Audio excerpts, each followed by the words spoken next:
Okay, I just started the recording. So my name is Joey Sullivan. I'm the Natural Resources Management intern at both Marsh-Billings-Rockefeller National Historical Park and St. Gaudens National Historical Park. Part of my role at the two parks is coordinating these working woodlands workshops, which are designed to connect nature enthusiasts and landowners, folks like you, with natural resource professionals to provide skills and knowledge to promote land stewardship. Today, we've got a webinar titled Planning to Plant. So we're going to cover some of the logistical side of planning a tree planting, fund sources, species selection, habitat selection. We've got Ron Rhodes, the Director of Restoration Programs with the Connecticut River Conservancy, as well as Bill Musson, who hopefully he gets on the call. Bill Musson, who's a forester with Redstart Natural Resource Management. So today's the virtual component, and then we do have an in-person addition to this on Saturday, April 30th. So if you're available and want to get your hands dirty, come and join us at the Ottauquechee River Trail in Woodstock. April 30th, we'll be there from 9 to 12, and we'll do an in-person lesson on planting trees, and everyone will be able to plant some trees, and there'll also be some trees to take home to your own property, all free of charge. So if you're interested, shoot me an email, the same email that you've been using to register, and I hope to see some of you there. So I'm going to pass it over to you, Ron, now. So I'm going to stop sharing my screen.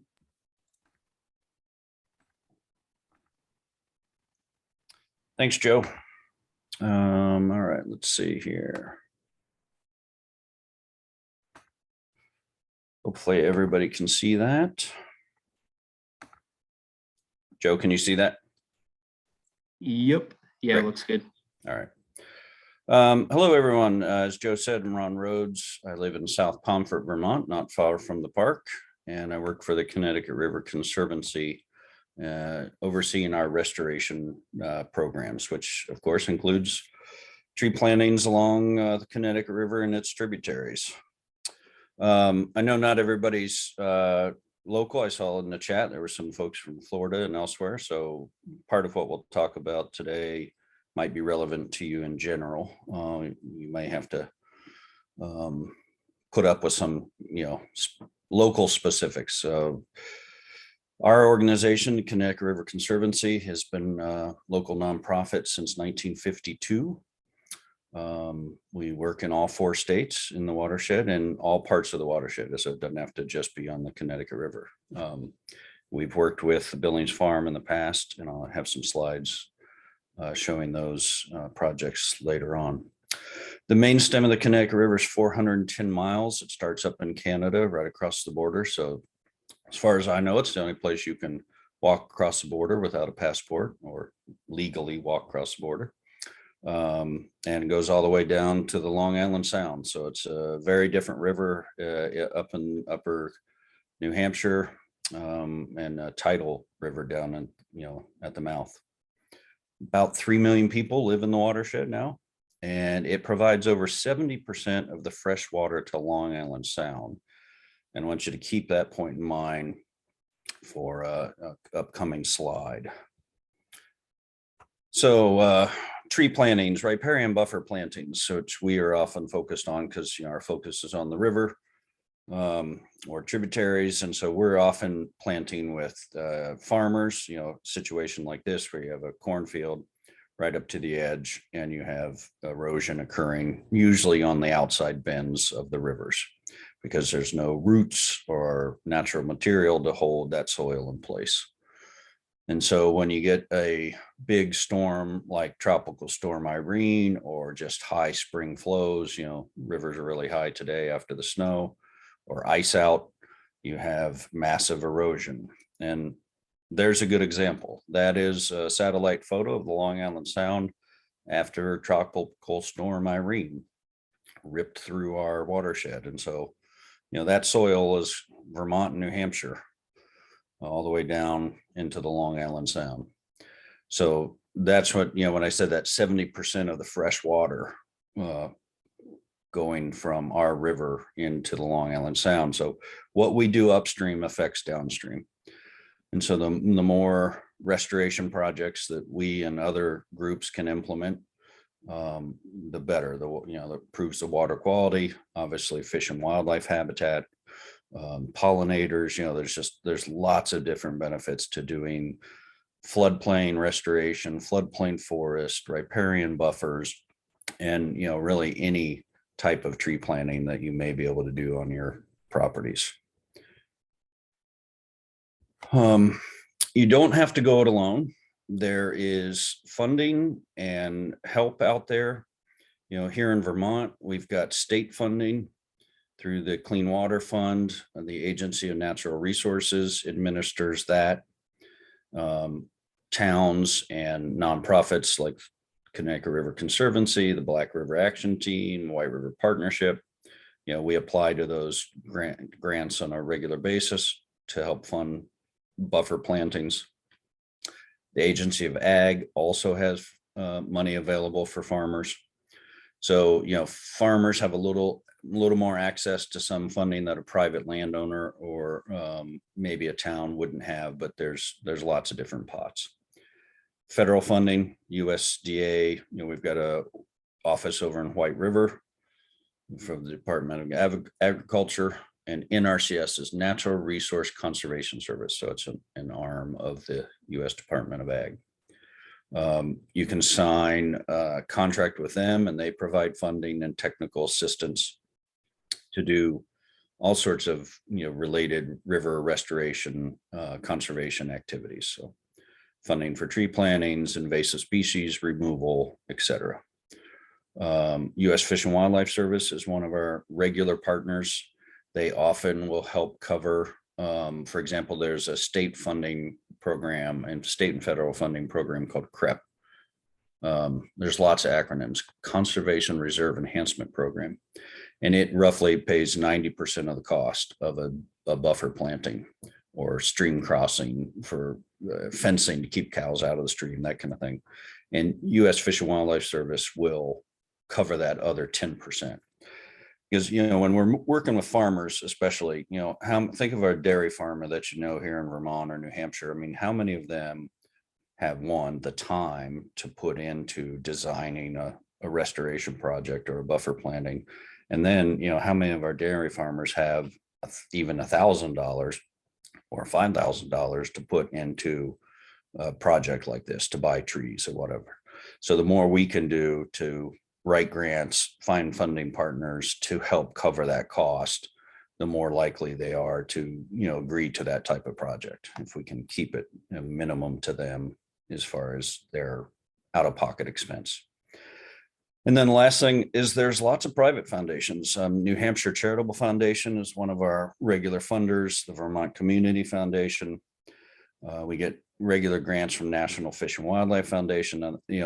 Local ones are maybe better because you're not competing against everybody in the country. But some of them have regional grants. So National Fish and Wildlife has a New England grant that we apply to all the time. And, but we're still competing against, everybody else in New England, whereas New Hampshire Charitable Foundation, maybe less competition going on for those. So that's part of our job as a nonprofit organization, is to work with you and landowners and partners to find those funds available to help make it easy. And then often what we do, we tell farmers all the time, I said, just think of us as your staff person, so that you don't have to do this work. We can do it for you if you would like. And that includes the technical assistance. So we have a conservation scientist on staff, and he comes out to the site. This map is from a farm down in Wethersfield, just right down 106. And our staffer, Fritz, he comes down and looks at the site, walks around, sees where the erosion problems are, where the wet areas are, and maps out the planting plan. If we're working with, say, NRCS on the funding side, we, obviously share this information with them and get their input and make sure we're all on the same page. And we don't do anything without, everybody's approval. Then Fritz writes up this restoration plan. So here's one for a place over in Orford that we planted recently. And, we do this for every site, and he'll walk the whole property and start to figure out, what needs to be done where. and also what species we should be planting based on what species exist on the site. For example, if it doesn't have any silver maples, then we're probably not going to plant a bunch of silver maples. But if there are birch and, maples on site, then that's part of what we build into the planting plan. And of course, the landowner always has, the say in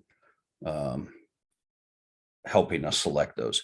NRCS does have a list of species. Obviously, first of all, it has to be native species, right? We're not going to plant a plum tree or whatnot in a riparian buffer. Some folks want, high bush cranberry or blueberries maybe on the outside edge of their buffer, so that when they're walking the fence line, they can, pick those, and that's fine, right? If you want more maples, the sugar, that's fine also. We tend not to plant one species. There's a mix, just like it would be naturally. We're trying to essentially give Mother Nature a jump start by planting these trees. And, if it's a hay field or a cornfield that used to be working lands, then now we're going to put it into a buffer, and Mother Nature is going to add to it over time. But the idea with these plantings is we get all the benefits of reducing the runoff, pollution going into the stream. If we plant a buffer, we reduce that, water quality improvements, like I said before, fish and wildlife habitat, whatever species. Sometimes the funding is species focused, right? So it may be pollinators, and therefore you're going to select certain species that are beneficial to pollinators. It may be wood turtle, it may be brook trout stream, or it may be the dwarf wedge mussel, an endangered mussel that's in the Connecticut River. And so, the funding also sometimes helps decide or dictate what practices you'll be doing, what's, in some cases, what species you're choosing. So this is an example of a project we did with Billings Farm post Irene. We got a state grant to buy the trees and hire the Vermont Youth Conservation Corps to help plant it, because it was, I forget how many total stems it was, but it was a week-long planting at all these different sites. So when Irene happened, this good sort of overview, you can see how down here at the bottom, it's called site 9. Instead of making that big bend in the river with the high flow from Irene, it basically cut right across, and it went through 9 and site 8 and site 7. And you can see how that deposits on that right hand side. And so we were replacing some of the buffer that was taken out in Irene, and then adding to other areas that didn't have a good buffer. And really, when we're talking about a buffer along a stream, we're not talking about one row of trees. The minimum that you can ever do, really, as far as getting public funding for, is 15 feet. And even that is rare. Really, mostly the minimum buffer width. So from the top of the stream bank back into the field that you're planting is 35 feet. We prefer 50 or sometimes even 100 if we're in a big field. The bigger the stream, the more buffer you need. If you're looking at a small ditch that you can jump over, or maybe it's not even a year-round stream, then sure, you could get away with a smaller width of buffer planting. But if you're on the Ottauquechee River or the Connecticut River or any of our major tributaries, the wider the buffer, the better, for it, ability to hold up and help prevent that erosion. We do a mix of species, we do a mix of shrubs and trees. You don't always want like big oak trees right out on the edge of the bank, right? If you got a high steep bank that's straight up and down and eroding, we're not going to plant, tall mass trees on that edge. You're going to do shrub willow, red osier dogwood, and shrubs out there, so you get those roots in the soil to help hold that soil in place. And then you put the bigger trees further back, and you give that stuff time to grow up, so that your big tree isn't then falling into the river and taking those chunks of soil with it. Yeah, here's an example of the planting plan and the species list. I don't remember which site this was for, Lowellsbrook, there you go. So in Heartland, Vermont, we order trees from Intervale Conservation Nursery up in Burlington. That's probably our main source of trees. You know, we like buying local, and again, all native stock. We also buy from New England Wetland Plants, who's down in Amherst, Mass, especially for our Southern Vermont or New Hampshire plantings. We often order from them. You can see here on the left, it says bare root. So we're getting, you know, as you can see there, 3, 4, 5 foot tall bare root species. So they come in a big, you know, contractor size black plastic bag. They've got sawdust and water in the bottom so the trees don't dry out. And we get them delivered usually the day of, you know, the morning of the planting. And then we have a crew, whether it's the Youth Conservation Corps or Redstart Forestry, who Bill works for, or Northwood Stewardship Center is a nonprofit up in the Northeast Kingdom that we often work with. And we also use volunteers, you know, at the Billings planting, the map I showed you earlier, the local Trout Unlimited chapter was there. The Save the World kids from Woodstock came out. We often do stuff with schools. And so it just depends on the size of the planting. But, you know, if you got a big planting, like thousands of trees, you don't want to, you know, put that on volunteers. You know, if you got 125 or 200 trees, that might be a small planting that you could do strictly with volunteers. But when we're doing our grant writing, we often just, you know, write that crew cost into the grant. So we're, you know, we're going to spend $5,000 on trees and $5,000 on a crew. We do sometimes use container stock. You can see there on the list on the left, there's a couple of things that say container, especially in the fall. You know, most of these plantings, most groups do them in the spring. In fact, we start on Friday as our first spring planting, and we're going through May 15th. I think we have 8 different sites we're planting this year. I was just this morning over at the farm in Norwich, so we're going to be planting. But we also do fall plantings, and it's a little trickier in the fall because obviously, you know, we're getting into cold weather and the trees don't have a time to really root in and grow. And then they're going to get hit, you know, with ice out or high water potentially. And so we use container stock in the fall mostly. We found, and I don't know if it's a scientific study, but we have found that for some reason having that soil really helps them survive the winter. Invasive species removal is also another thing. You know, if we're going to be planting in a buffer that's got knotweed is a terrible one. Often, you know, honeysuckle or other things exist there, and often, you know, that's something you have to take care of first. You have to get the invasives out. This is a map of the Lime Conservation Commission property that we did a couple years ago, and hired a contractor to come in like Redstart and do the invasive species removal before we came in and did the buffer planting. So it's another thing that there's funding to help make happen. There's an example in this case that farmer actually brought his tractor down and helped us pull out some of those invasives. You know, you can do manual and cutting on some of them. There's also chemical treatment. So it really depends on the landowner and what they're up for. Purple loosestrife is another one, not nearly as bad as far as taking over, but it does have like 1 million seeds per each of those little stalks. You can still do your buffer planting in them, but it's one that will spread throughout your field if you have it. And, you know, 8th grade boys love digging it out of the dirt. So it's a fun volunteer project. There's some of the work crews. So that's a crew from Northwood Stewardship Center. That looks like the farm in Bradford on the Connecticut River that we planted a few years ago. There's the Intervale van delivering the trees. Another one of the school groups that's in Piermont, New Hampshire. Those are up on the Wells River, 2 different farms we worked with in the past.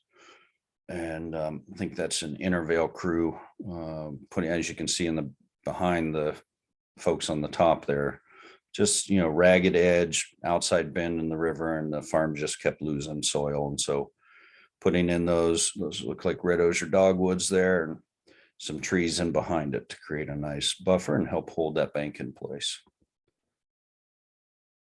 There's the potted plants, so fall planting. That's a farm over in Orford, New Hampshire that we did a few years ago. Those potted plants get delivered. I think those were from New England wetland plants. Truck comes, we drive down into the field and spend a week planting. That's Katie Kane from the U.S. Forest Service in the top left, helping us bring trees down from Burlington. And on the right, that's a long time ago picture from the Black River. We did a project with Black River Action Team post Irene. Live stakes and fascines. So this is a nice source if you want to do your own planting and don't necessarily have the money or don't want to spend the money to go out and buy stock. You can actually cut shrub willows and red osier dogwoods also. And you can cut the stems. And as you can see here, people are bundling them up, and then you plant those, you dig a little trench and you put those in, and they will actually root and grow. And then same thing with the other end of those plants, you cut the stakes. So there's a volunteer Trout Unlimited cutting party where we went out on a farmer's land out on the White River and cut those stakes in the buckets. And then you pound those into the ground and they will root and grow. And there's an example of folks pounding them in on a steep slope. And then on the bottom right is a year later where they've actually, shot out new growth coming out of those little stakes that you've pounded into the ground. So it's really cost-effective way to get some erosion prevention measures started quickly. You do have to be a little careful on the slopes there.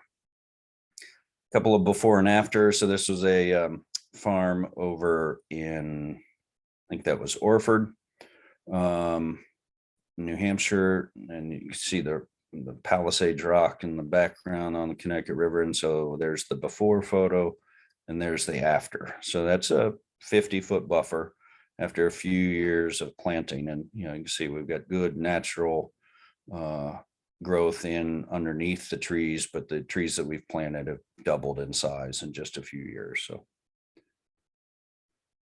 Bradford Golf Course, we did a project that was a post-Irene picture on the top left. They had a lot of damage at the golf course and one of their holes was at risk. And so we came in and did a project and then put a 35-foot wide buffer in there. So again, it's the one in Piermont on Eastman Brook. We started out with 35-foot, and then they really liked it, and so we came back and did additional plantings, and it essentially ended up doing a 75-foot buffer. So really good. It's just like a wall of vegetation in there now, and their erosion problems have been solved. I mean, we're never going to prevent all erosion, right? That's what rivers do, but if you get that vegetation in there and those roots in there, they will really help it slow down and be at some more natural rate. All right, I think I've probably already gone over, Joe, so I'll stop there. And my contact information, you can always find me at our website, ctriver.org. Please email me, or my phone is there. My cell phone is on the website too. So if anybody's interested in a planting project of something like I talked about, feel free to reach out and we'd be happy to work with you. Great. Thank you, Ron. And I'll send a follow-up email with Ron's contact info in as well. Bill, I made you a co-host, so you should be able to share your screen now with your PowerPoint.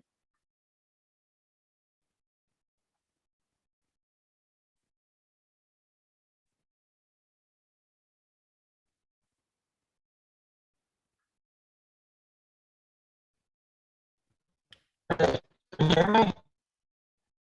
It's a little choppy there. Okay. I'm wondering, my video is not working. It probably has to do with the horrible internet at our office. Yeah, it just says it failed to start the video.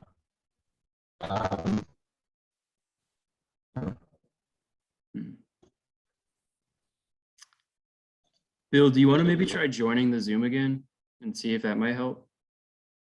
After this, sign out and then come back. Yeah, I would try that. In the meantime, it looks like there's some questions during last video. I will, I'll need to come back and say about that. Yeah, I couldn't really make out what you were saying there, Bill, but oh, it looks like he's gonna. Sorry about that, everyone. Internet challenges in 2022.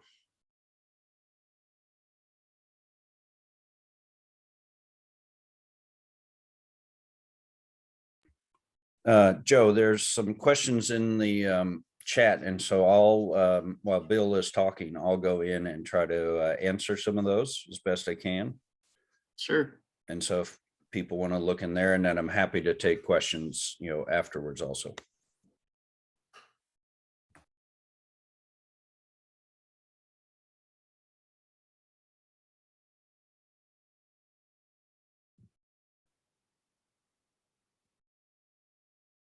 Yeah, so if anyone has any more questions from Ron's section of the presentation, feel free to throw those in the chat right now. And we'll also have time at the end to address them then.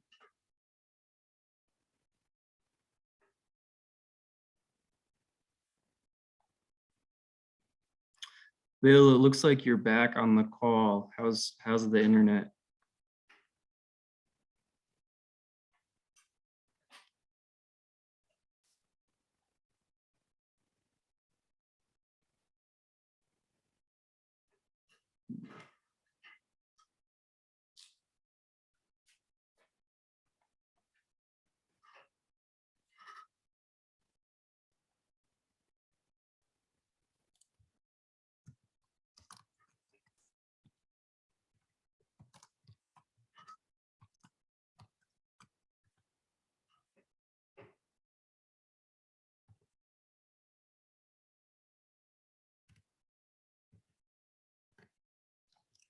Again, I apologize everyone for this little bit of technical challenges right now.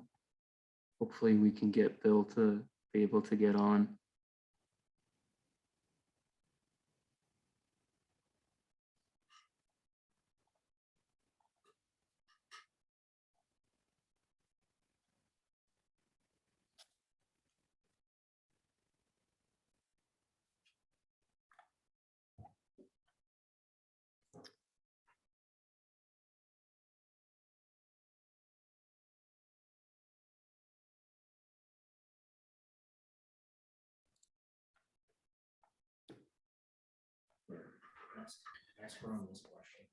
Joe, if that falls through, if Bill could at least share his slide, I might be able to, I don't know what he was going to say, but I might be able to help to some degree. Yeah, thanks, Ron. I appreciate that. And the reason I couldn't send you guys my PowerPoint was because of the same slow internet here. Hey. I have a lot of pictures here, and it was not sending, but I can try to do that again. Bill, you also sound much more clear now, so maybe some of the glitches are being worked out, that I could understand everything you said. Okay, that's good. It's still giving me an error on any time I try the video, which I've never had issues with. So I would we can go without the video. Are you able to get your slides up? Oh, really? Oh, okay. Just do the share screen. Yeah, and we don't need to have video if that's going to cause some bandwidth issues. Okay. Yeah, that looks good so far. Oh, so you can see that. Yep. Okay. And we can hear you good. Okay, we'll try that then. Thank you everyone for your patience. And thanks, Ron. This is, yeah, so I'm in Corinth, Vermont, and the internet, high-speed internet is still making its way here. So thank you, Ron, for that great presentation. That's an awesome intro. I'm going to be talking more about just putting the trees in the ground and the methods and the techniques, and how to have a successful planting, a successful establishment of these trees and shrubs. So my name is Bill Musson. I work with Redstart Natural Resource Management, and we are out of Corinth, Vermont, which is in Orange County, sort of located centrally. And we work with Ron and the CRC quite a bit, as well as a lot of other partners to get tree plantings done. And it's been a really big growth spurt in the last several years. So there's a lot of interest in this, clearly, and I'm happy to have you all on here. So again, just some of our partners, with a nice little black walnut on the right. Watersheds United Vermont is basically a group of local watershed organizations, nonprofits. Connecticut River Conservancy covers, as Ron said, that larger area, and they're also part of that group and part of that community of Watersheds United Vermont. And of course, correct me if I'm wrong on any of this, Ron. We work with the state, with Fish and Wildlife, and with the Forest Parks and Recreation. We work with U.S. Fish and Wildlife. Ron mentioned the USDA Natural Resources Conservation Service, and they provide cost share funding for plantings and a lot of other conservation practices. Trout Unlimited, certainly concerned with the health of waterways and the life within and around them. And then there's a water research center in Pennsylvania that we have talked to about stone mulch, which I'll get to later. It may sound a little bit funny, but we've been experimenting with that as an alternative to herbicide, basically, for weed control.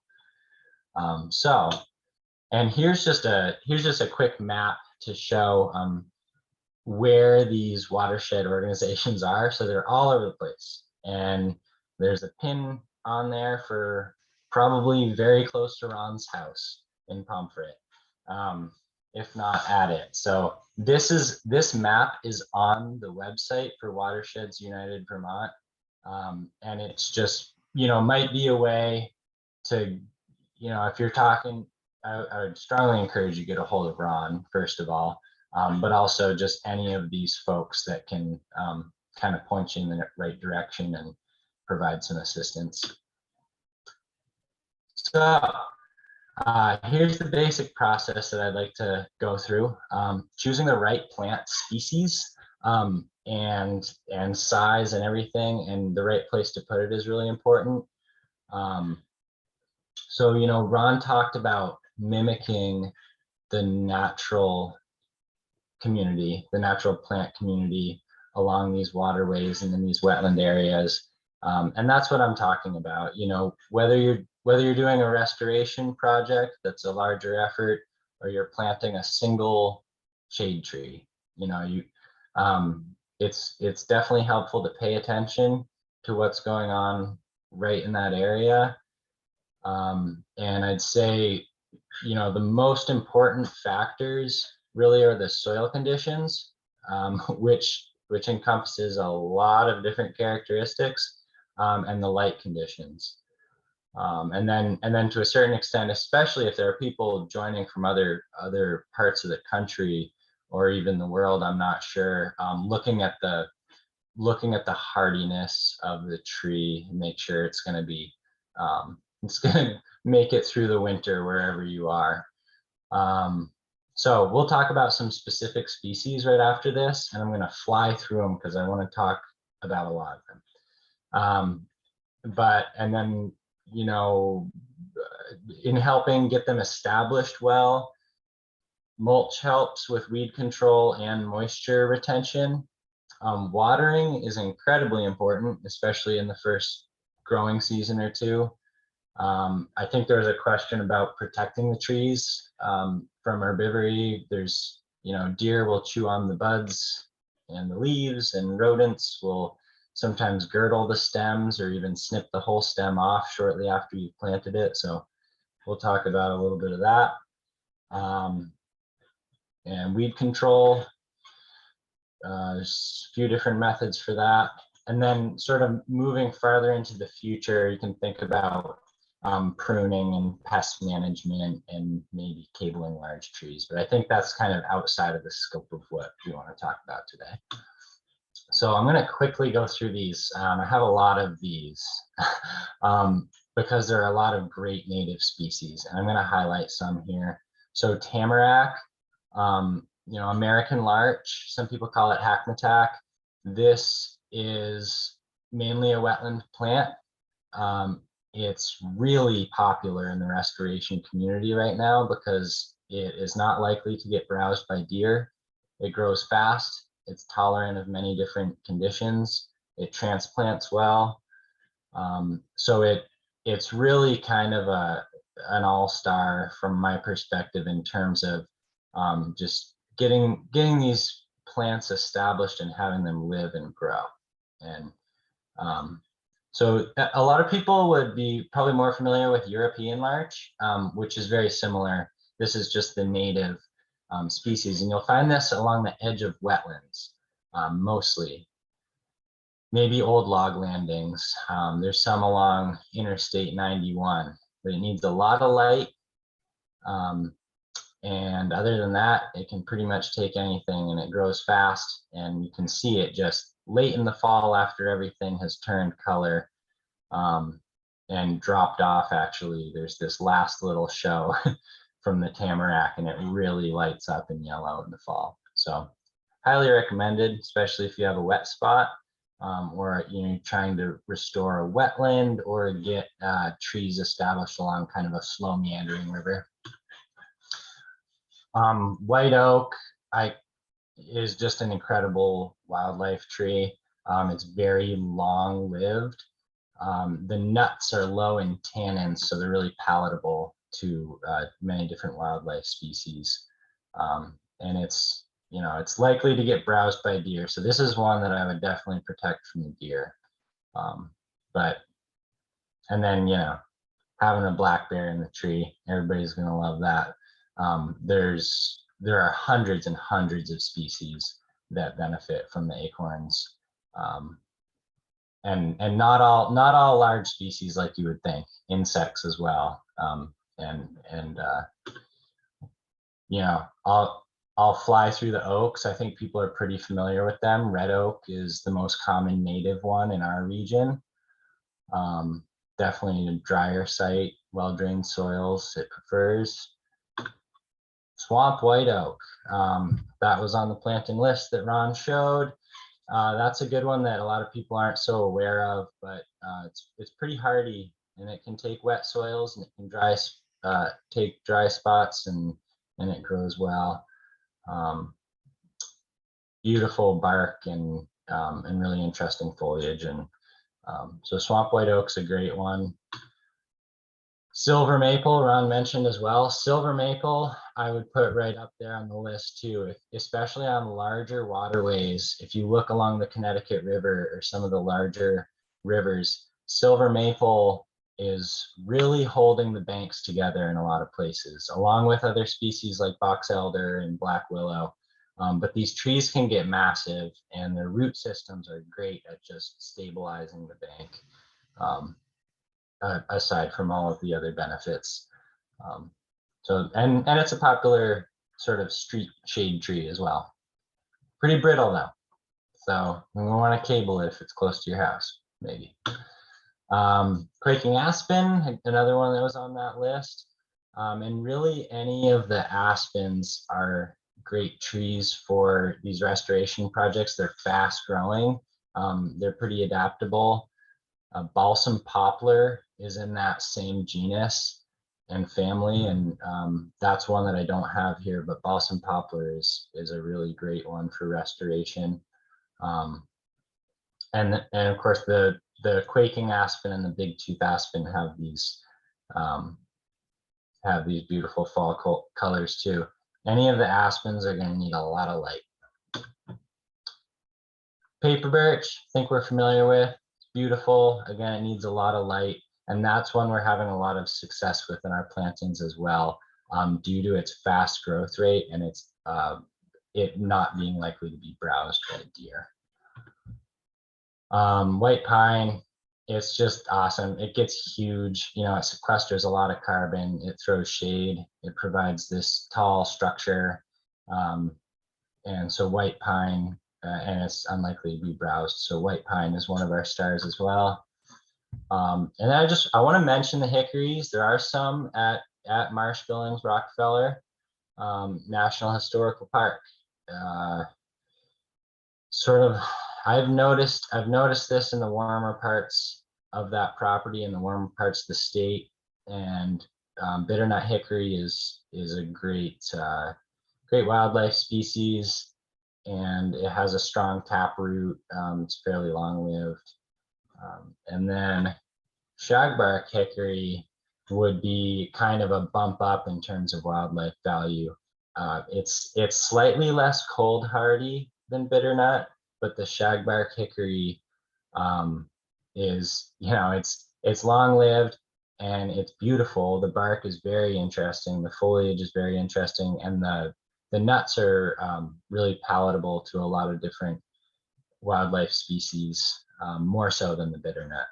That would be a great one to plant if you're into wildlife and in an area that's warm enough, or I should say not too cold. Black cherry, I'm a big fan of. It has, you know, some disease problems, and it's not super long-lived, but it's great for pollinators. It's great for different birds and rodents that eat the cherries. And it's actually pretty common riparian tree. As I've spent more time along rivers, scoping out these projects, carrying out these projects in the last several years, I've noticed that black cherry really is quite common along rivers. And some shrubs. So Nanny Bay Viburnum, there are a lot of different viburnums. And this grows in wetter places in general. Really beautiful big clusters of white flowers in the late spring, early summer, and just really consistent at flowering and producing fruit that's valuable to a lot of different wildlife species. That's pretty consistent across all of the viburnums. You're going to find these a lot along sort of old hedgerows and wetland edges, you know, just ditches alongside roads sometimes. And then I'll go to the high bush cranberry that Ron mentioned. Really nice purple red fall color and beautiful flowers, and makes a whole lot of fruit. So hopefully that was helpful. You know, I'm trying to just fly through some of these species to give people some ideas, I guess, if they didn't have ideas. And Serviceberry is one of my favorites. This is like a large shrub, small tree. It has these, it's in the rose family. You can see these 5-petaled white flowers. The fruit that it makes is a pome, so it's very similar to an apple. Those are basically mini apples that you see on the top left. These trees, when they get big enough, are routinely climbed by black bear. I see claw marks on them all the time. So this is a high value species from many perspectives.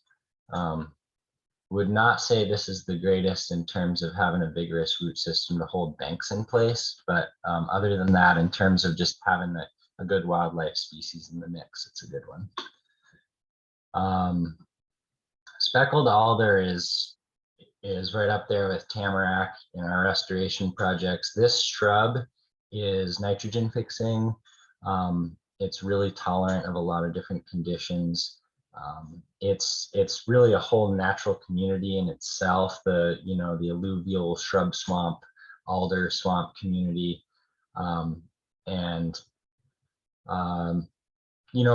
it doesn't get browsed by deer. It grows fast, and it's just been really performing great on the projects that we've been a part of. So it's good. And like Ron said, a lot of this stuff, you know, we're planting these trees and shrubs to help give it a kickstart in regenerating native plants.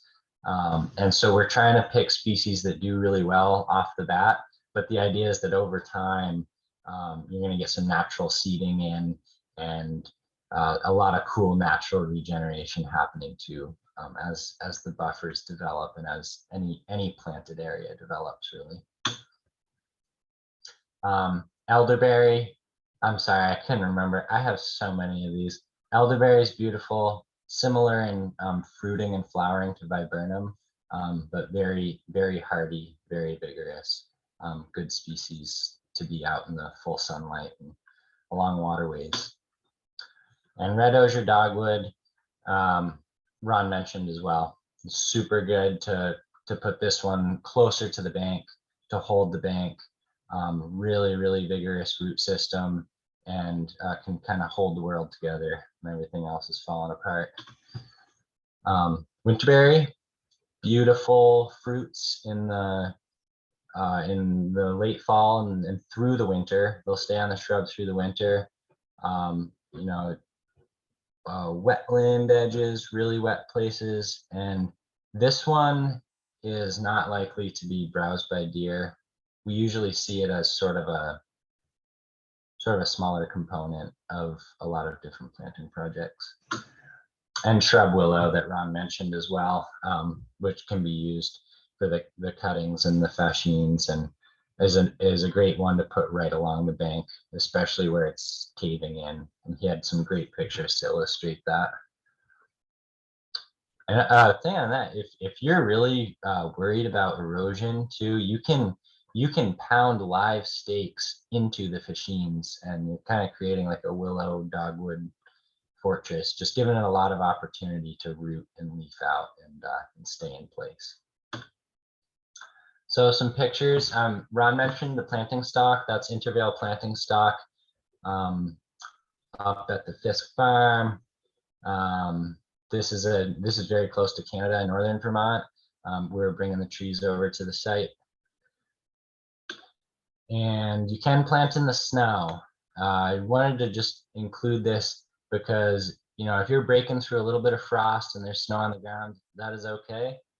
Try not to get snow in the hole with the soil, or you can end up with air pockets. But otherwise, pretty much as early as you can plant in the spring, the better.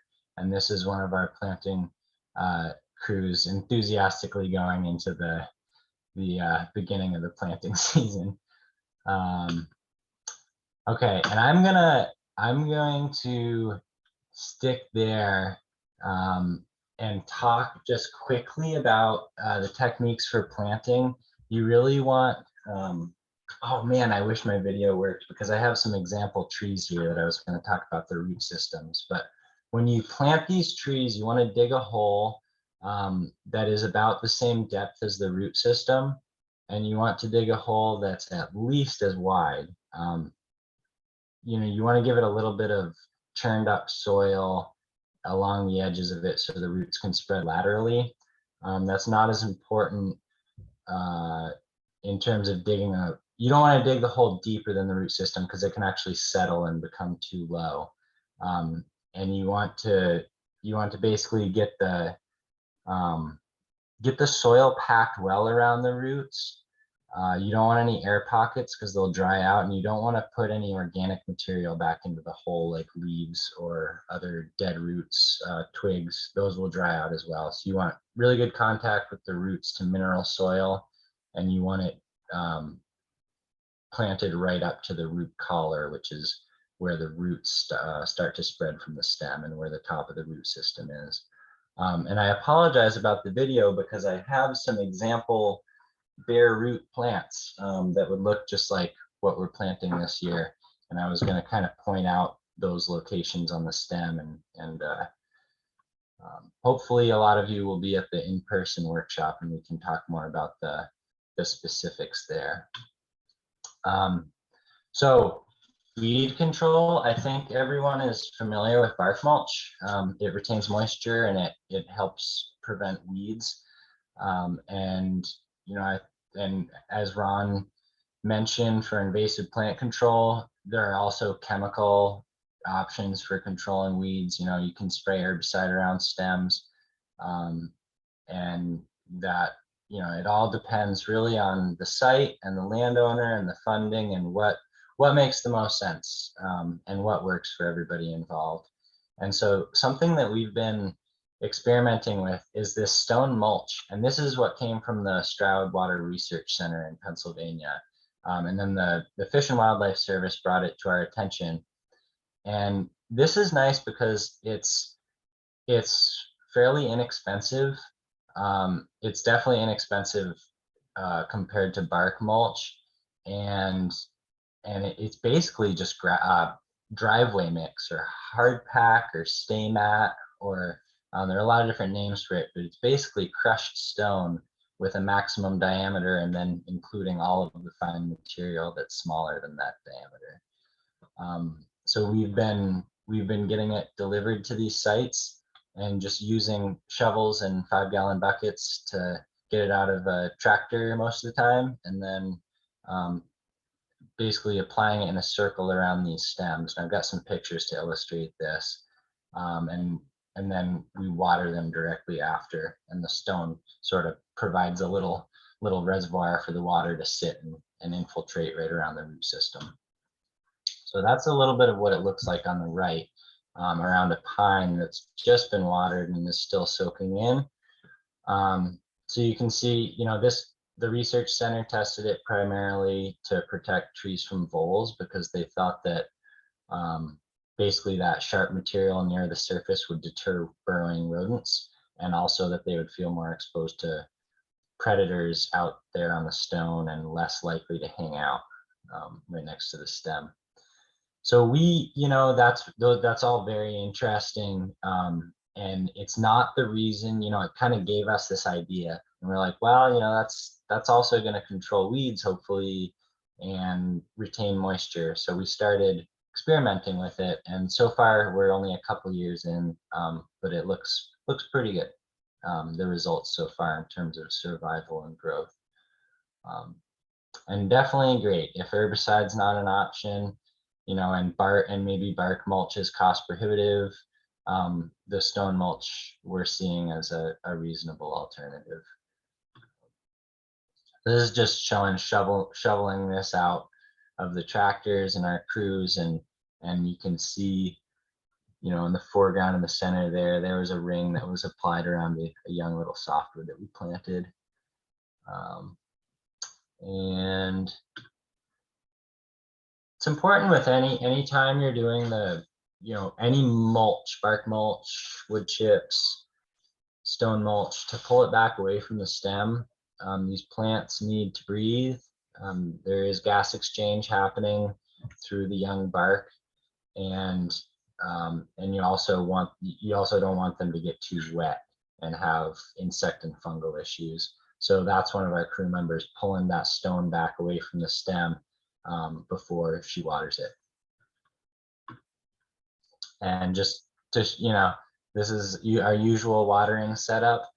So it can fit whatever project you have. But I just want to stress that watering, I think, is, other than choosing the right plant in the right spot and planting it well, moving forward, watering is really, really key. I've rarely lost a plant that was planted well and watered consistently.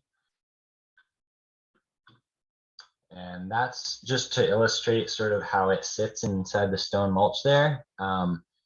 And that's my coworker Marcus. He's watering one stem, and the next one he's actually at a different plant in the other one, but he's just kind of pulling that stone back to make sure that as the water settles, that stem can breathe and it doesn't have mulch right up against it. And that's sort of what it looks like at the end. That's a little serviceberry, by the way, and that's a lot of times what we're planting is these.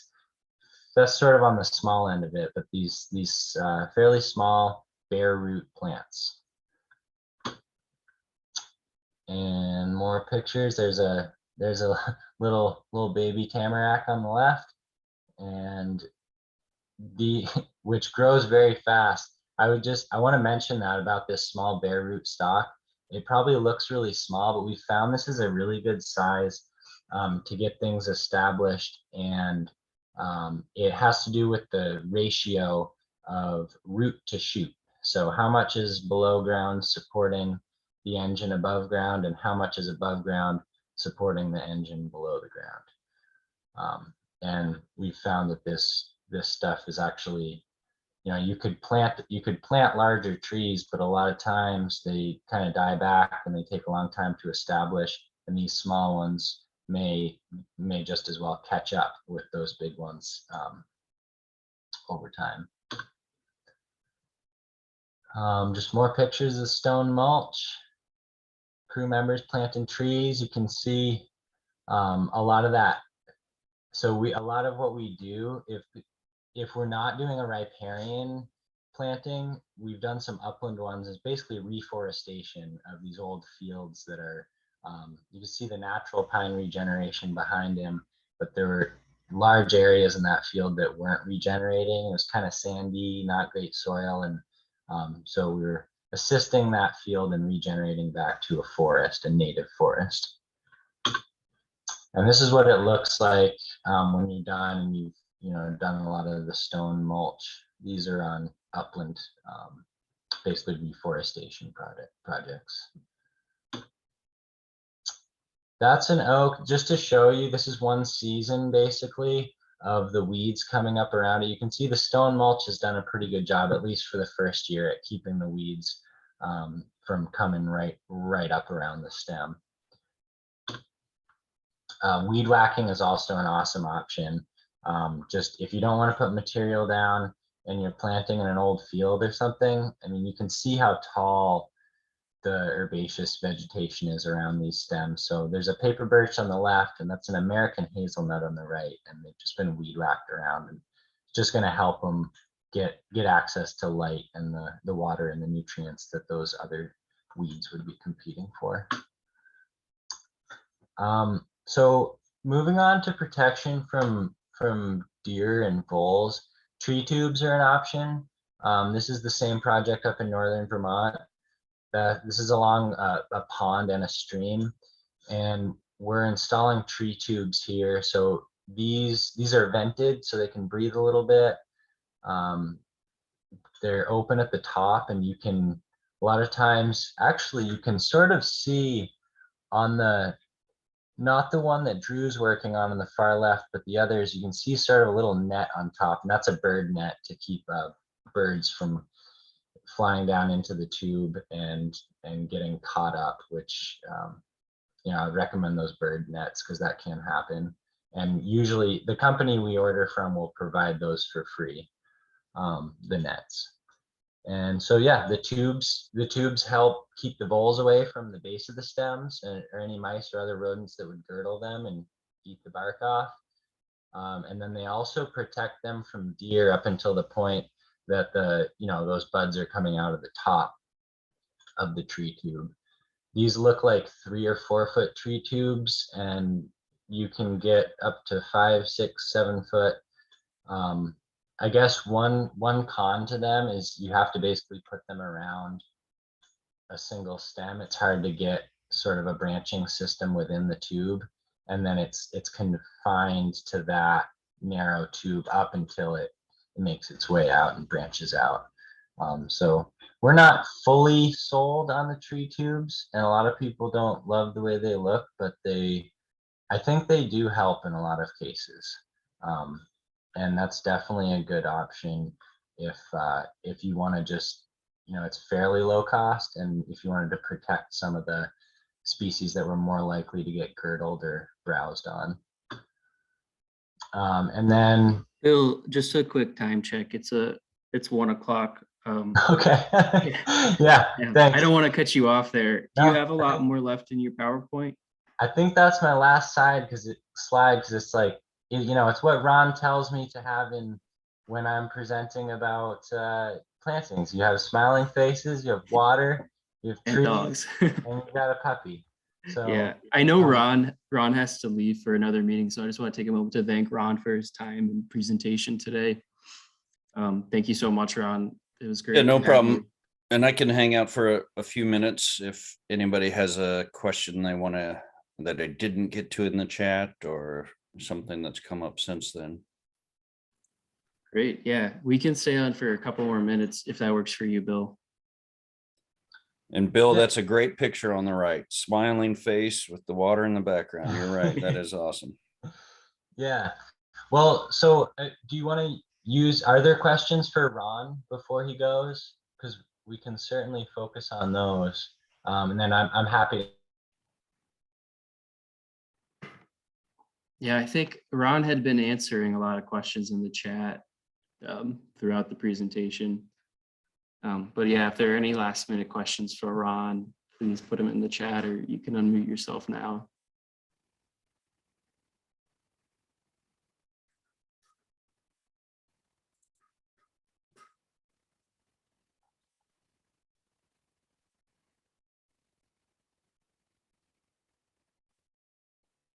That's it, Bill.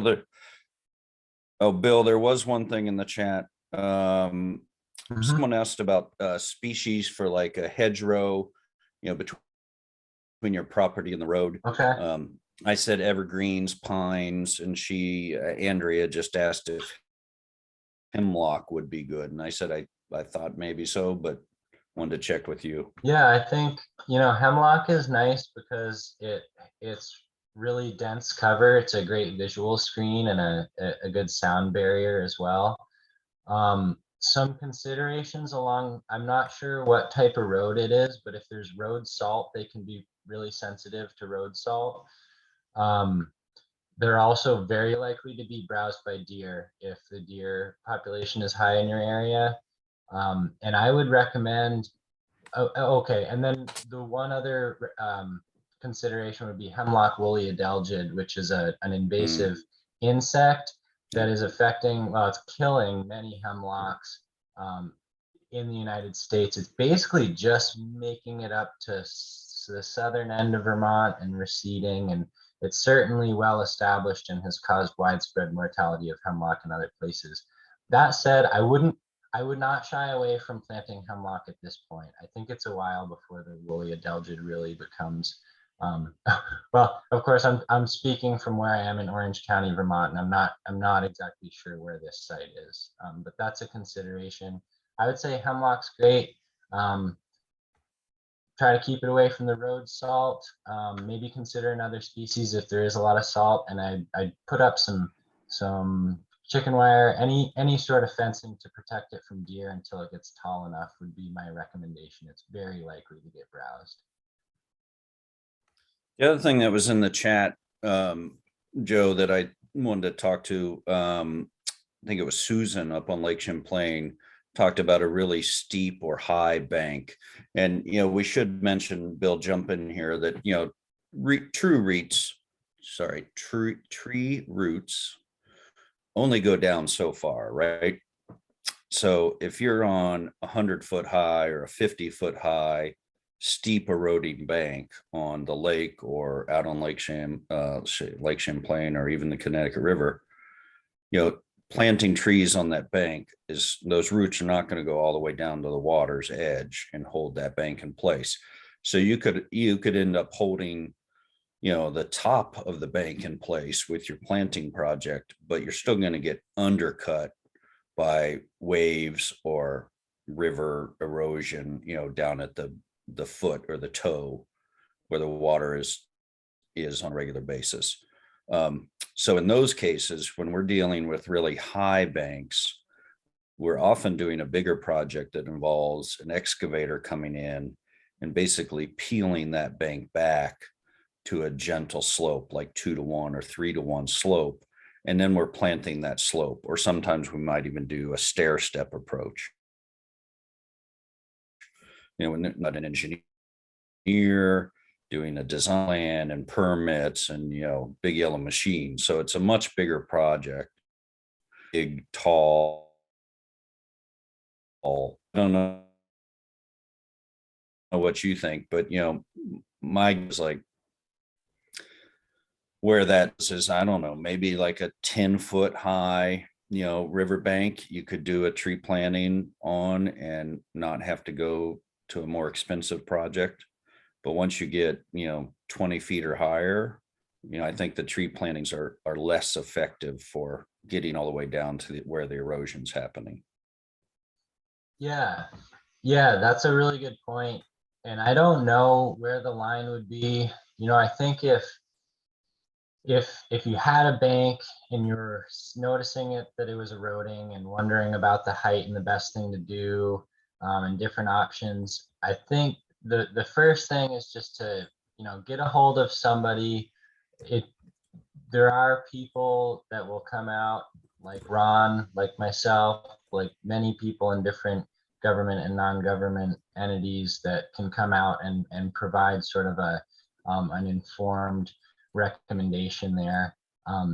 But I wanna go back to one thing Ron said that's really important. He talked about a 2-to-1 or a 3-to-1 slope, and basically on these banks that are so high and eroding so heavily and becoming undercut and just caving in, they are going to keep doing that until the bank reaches an angle that can support itself and won't cave in on itself.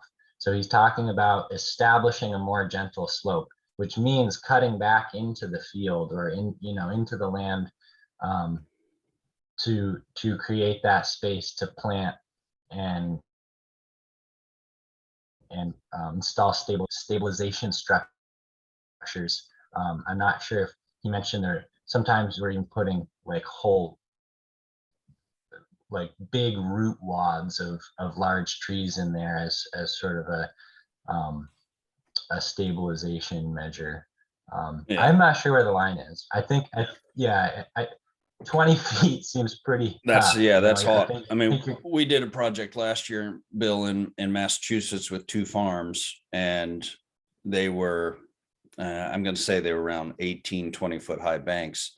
And we did the big tree root wad installation project where we're, excavators are hammering tree trunks down into the bed of the bank in the river.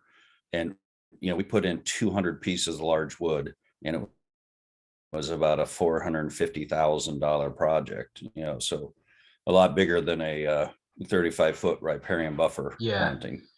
So, all right, Joe, I'm going to head out. I got a dam removal task force meeting I got to get to. Thank you guys all for hosting this, Joe and Steve, and Bill, thanks, and everybody for coming. Yeah, thank you again, Ron. It's great to have you. Really appreciate it. Thank you, Ron. Great.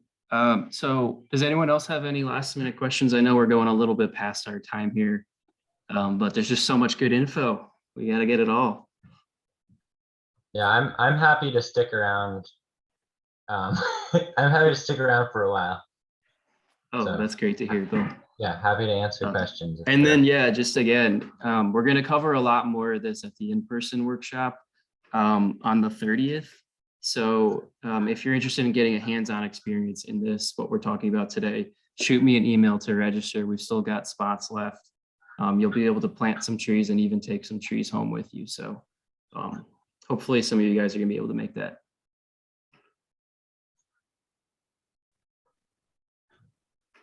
And I'm keeping my video off because we're having internet issues at the park as well. Yeah. And Barbara, so I'm going to send a link. The presentation was recorded and I'm going to post it to the YouTube account we have. There might be a way we can get the slides from Bill. I know he had trouble earlier because of the size, but maybe we can get a PDF version of it, and I'll try to send that to everyone as well. Yeah. Yeah, I can make a PDF version, and actually hopefully I'll figure out how to make it a smaller file. I know there's ways to compress things. I'm just not super savvy with that. So totally. Yeah, I can help you with that. Yeah, I'll get a okay, awesome. Great. All right, so it doesn't look like there are any for sure lingering questions. So yeah, Bill, thank you so much for doing this. Really appreciate it. I hope everyone's going to leave here with a little bit more knowledge about planning a tree planting, and I hope to see some of you on the 30th. Great. Yeah, thanks everyone for coming. That was great. All right. Thanks, Bill. I'm going to end the webinar. Okay. Have a good one, everybody. Bye-bye.